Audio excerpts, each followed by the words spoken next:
Deixa que eu falo, tudo bem, galera? Eu sou Alex Bagé, tô passando aqui para nossa resenha sobre futebol. Seguinte, Bagezada, eu quero falar sobre a lista de reforços pesados que o Grêmio continua no radar. Sim, porque o Grêmio tentou alguns jogadores que estiveram muito próximos de fechar com o Grêmio. E por que eu tô dizendo isso? Pá, Bagé, mas tentou, não conseguiu. E aí o que muda? Porque eles continuam no radar, é sobre isso que eu quero falar. De meias até volantes. Jogadores jovens, jogadores experientes e jogadores, a grande maioria, com passagem por suas respectivas seleções. É sobre isso que eu quero falar, porque, senhores, eu sou um crítico da direção do Grêmio, eu tenho criticado muito o trabalho do vice-presidente de futebol, Paulo Luz, por algumas declarações. Pô, quando é que o Paulo Luz vai entrar e vai buscar realmente reforços de peso? E isso tá acontecendo. O Grêmio não conseguiu contratar o meia dos sonhos, o Grêmio não conseguiu contratar o atacante dos sonhos, mas trouxe jogadores que estão nesse momento comprometidos com o atual momento do Grêmio e que podem dar muito certo. Eu estou falando principalmente do Thurim e também do César Pinares, mas eu quero falar dos jogadores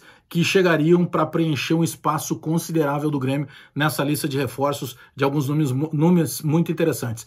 Dá o like no vídeo aqui, dá o joinha pra gente fortalecer a resenha, te inscreve no canal, passamos dos 64 mil inscritos, espalha nos grupos de WhatsApp para trazer a Bagezada para cá, e aperta o sininho para receber as notificações. Por que é importante apertar o sininho? Porque daí quando você aperta o sininho, toda vez que tem material novo, que eu abro live, você acaba sendo notificado. Vamos para a lista de alguns nomes, tá? Primeiro, o torcedor do Grêmio pedia, por que o Grêmio não busca o Matias Craneviter, argentino, 27 anos, que está no Monterrey do México. Jogador espetacular. Destro, tem liderança, foi campeão da Libertadores 2015 usando a camisa do River. Ele passou pelo Atlético de Madrid, depois ele voltou para o River Plate, tá no Monterrey do México, jogador muito valorizado. A Liga Mexicana paga muito bem, então é muito difícil você competir com a cotação atual de dólar e de euro. Mas esse jogador, não é que ele esteve no radar do Grêmio. O Grêmio fez proposta para contratar esse jogador, ficou muito próximo de anunciar e mais, ele segue no radar do Grêmio. O jogador sabe desse projeto e, claro, por se tratar de um jogador argentino, conhece muito bem o Grêmio. Matias Craneviter, um desses jogadores. Um outro que para mim chegaria e usaria a camisa do Grêmio com uma facilidade incrível. O Grêmio fez oferta, a direção negou em determinado momento, mas eu tenho informação que a oferta foi feita. Moisés Caicedo, jogador de 18 para 19 anos, que está no Independiente Del Valle, e que, para vocês terem uma ideia, é o Maicon, só que com a idade de 18 para 19 anos. Jogador que foi campeão da Libertadores Sub-20 com o Independiente Del Valle, virou titular do time profissional. O Miguel Ángel Ramírez mudou a maneira do Del Valle jogar e puxou esse jogador da categoria de base, e é um jogador que hoje já está na seleção principal do Equador. Moisés Caicedo, 18 para 19 anos.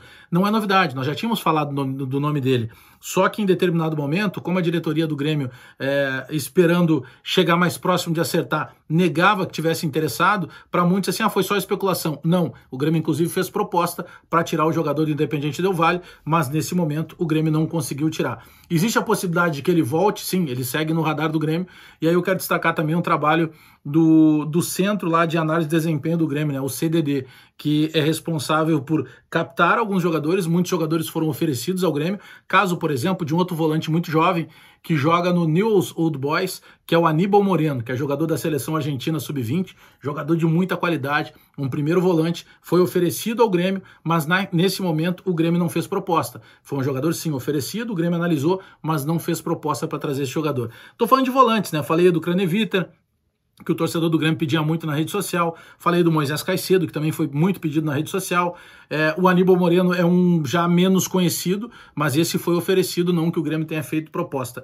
E eu quero falar um pouquinho sobre do Gaston Ramírez, porque o Gaston Ramírez foi um jogador que esteve, sim, acertado com o Grêmio. O Gaston Ramírez recebeu uma oferta do Grêmio de 3 anos, o Grêmio ultrapassava o salário equivalente a 90 mil euros que ele recebia na Sampdoria. O Grêmio, aí já é um jogador mais experiente, né? Um jogador de 29 anos. O Grêmio acertou com ele um contrato de 3 temporadas, ele ganhando um salário maior e com um valor de luvas na mão dele. Por que não aconteceu o negócio? Porque o Claudio Ranieri, que é o técnico da Sampdoria, ele solicitou, em meio à negociação, 2 convocações do Gaston Ramírez. Nestas 2 convocações, ele entrou num primeiro momento menos minutos, no último jogo ele já tinha entrado 60 minutos. O que fez o Claudio Ranieri? Colocou para a direção, beleza, vocês estão acertando, estão negociando ele com o Grêmio, quem é que vem para o lugar dele? E naquele momento, as grandes janelas se encontravam fechadas. A Sampdoria se libera o Gaston Ramírez para o Grêmio, não conseguiria contratar um jogador à altura. Por que ele segue no radar do Grêmio? Porque ele tem contrato apenas até a metade da próxima temporada do próximo ano 2021 com a Sampdoria. Ele sabe os valores que o Grêmio ofereceu, o tempo de contrato, e ele se interessou voltar para a América do Sul para jogar com a camisa do Grêmio. Então é um negócio que na próxima janela ainda poderá acontecer. Detalhe, jogador também de seleção uruguaia. A gente falou do Cranevita, jogador de seleção argentina. Nós falamos do Caicedo, jogador da seleção equatoriana, do Aníbal Moreno, jogador da seleção sub-20 da Argentina, e do Gastão Ramírez, jogador da seleção uruguaia. Então, senhores, eu citei aqui o Paulo Luz, o presidente Romildo, toda a diretoria. A maneira de pensar futebol do Grêmio parece que modificou. A Bagé mas contratou o Thurim e contratou o César Pinares, jogadores que eu acredito que serão úteis pelo comprometimento. Mas essa tentativa, e o Pinares, por exemplo, jogador convocado para a seleção chilena, essa tentativa de buscar não jogadores em negócio de ocasião, mas jogadores que cheguem com o peso de terem representado suas seleções, e no caso do Moisés Caicedo, é um Maicon com 18 para 19 anos, eu aprovo, gostei dos nomes dos radares, e tomara que na próxima janela o Grêmio consiga trazer algum deles. Abraço todo mundo aí, dá o like no vídeo, dá o joinha para fortalecer a resenha, te inscreve no canal, espalha nos grupos de WhatsApp e aperta o sininho para receber as notificações. Me diz aí, gostou dos números, ou dos nomes, melhor dizendo, no radar do Grêmio? Deixa o teu recado aí. Abraço todo mundo, até daqui a pouco.